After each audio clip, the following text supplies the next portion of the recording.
शादी की रात से ही मैंने देखा था कि मेरी सास मेरे दादा ससुर के पैर दबा रही थी। मैंने उनसे पूछा पर उन्होंने इस बात का भी कोई जवाब नहीं दिया। एक दिन दादाजी मुझसे कहने लगे कि सास को अंदर भेजो। उस दिन उनके कमरे में मैं गई थी। दादाजी ने मेरी सास समझकर मेरे साथ जो किया उससे मैं अंदर तक हिल गई थी, क्योंकि मैं यह सब कुछ काफ़ी समय से देख रही थी। बर्दाश्त की सीमा खत्म हो गई थी।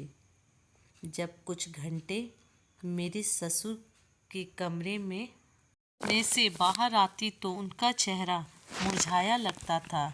उनकी आंखें रो रो कर सूज गई थी।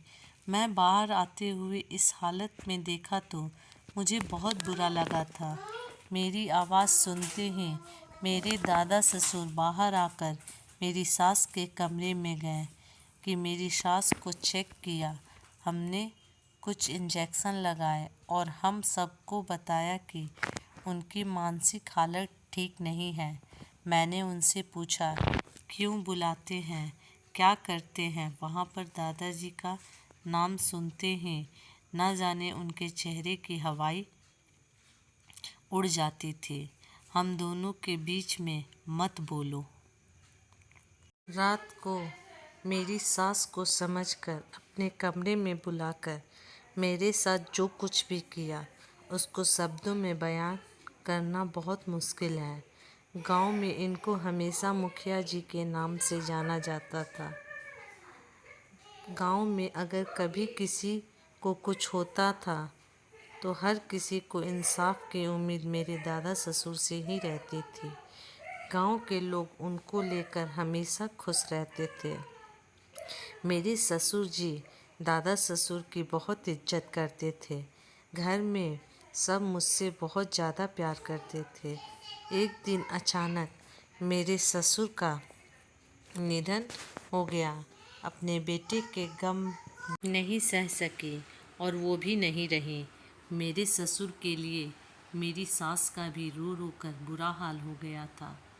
उसी दौरान कभी अपनी सास को संभालती तो कभी अपने दादा ससुर के साथ हमेशा याद करके रोती रहती।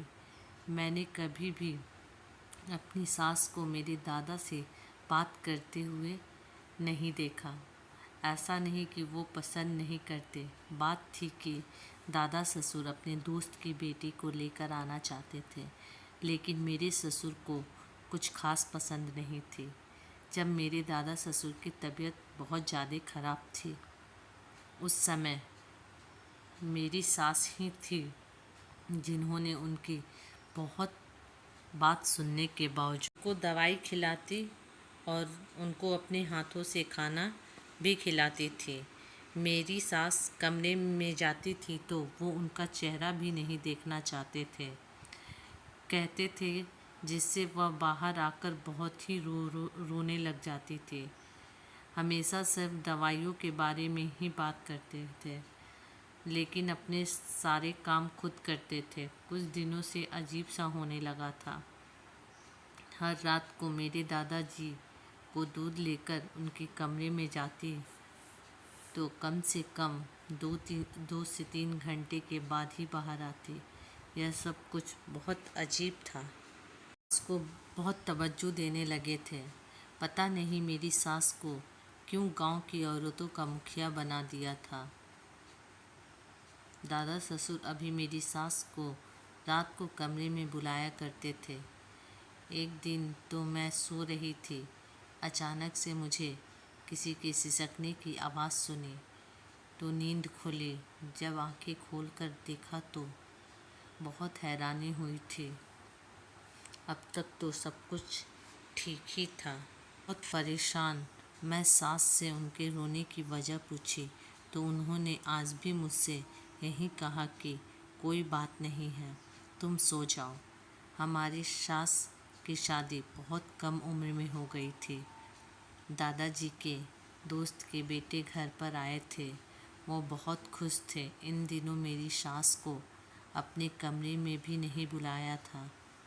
उनको ढूंढते हुए बाहर देखकर मेरी सास से कहा कि तुम दोनों के बीच में मैं तुम्हें हमेशा खुश देखना चाहता था, इसलिए जब तुम दोनों की शादी तय हो गई तो मैं हमेशा के लिए चला गया कि मैं तुम दोनों को खुश देखना चाहता था, लेकिन दोनों की शादी होते हुए नहीं देख सकता। तो मैं जानता हूँ कि मैं काफ़ी समय बाद आया, लेकिन मेरी भी तबीयत खराब थी। मैं आज भी तुमसे उतना ही प्यार करता हूँ जितना पहले करता था। मेरी सास, ऐसी बात कभी मत करना। वह तो मैं अपने पति के सहारे पूरी ज़िंदगी उनसे बहुत प्यार करती थी। मेरे ससुर जी के कमरे में सुबह से ही बंद था। वे बाहर बगीचे में किसी से बात कर रहे थे। वह कह रहे थे कि जब किसी की शादी होगी तब आऊँगा। मेरी बेशक हो गई है, पर दिल तो अभी भी जवान है। इस तरीके की घटिया बातें उनके सुनकर मेरी नफ़रत उनके लिए बढ़ती ही जा रही थी।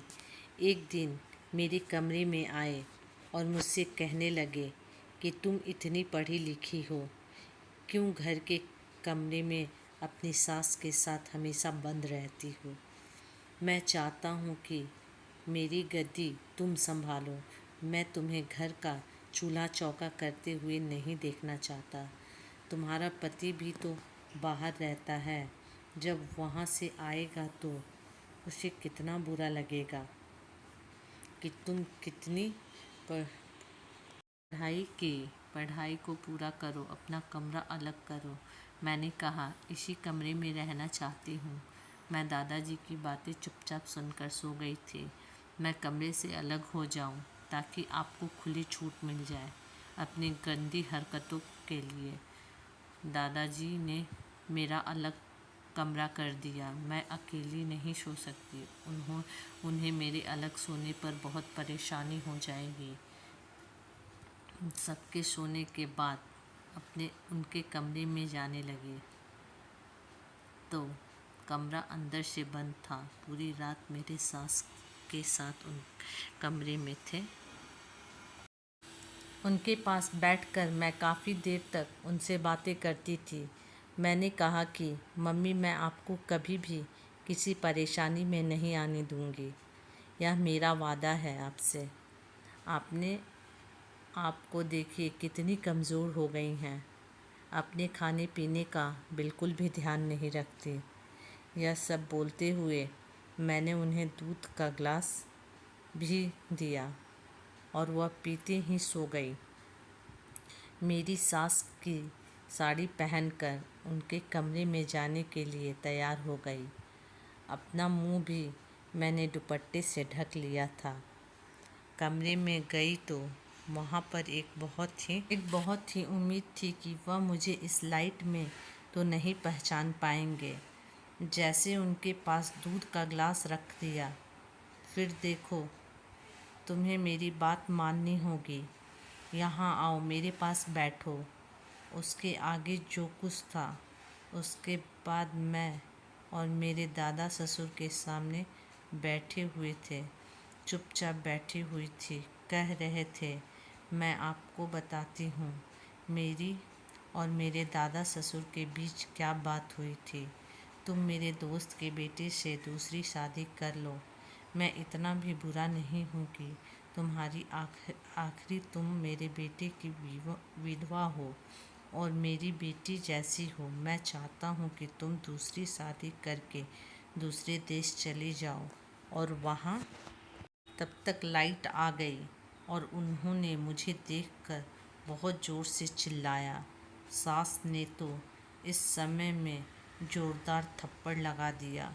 हमने दोनों से ही माफ़ी मांगी और कहा कि मुझे माफ़ कर दीजिए। हम दोनों लोग के बारे में बहुत गलत सोच रहे थे। मुझे ये सब कुछ नहीं सोचना चाहिए था। मैंने सास को समझाया कि आप उनसे शादी कर लीजिए। सास शादी करके चली गई। कुछ समय बाद मेरे पति को भी कहा कि लेकर जाओ। हमने सोचा कि ससुर हमारे साथ चलेंगे। कहा था, पर वो अपनी आखिरी समय में वहीं रहना चाहते थे। उनकी बात को मानते हुए हमने गांव में उनके पास नौकर रख दिए। उनके बारे में बताते रहते थे। बहुत अच्छे इंसान थे। मैंने उनके बारे में गलत सोच रही थी। जो हम देखें वो हमेशा सच हो ज़रूरी नहीं। यदि मेरी कहानी अच्छी लगे तो लाइक, सब्सक्राइब और शेयर ज़रूर करें।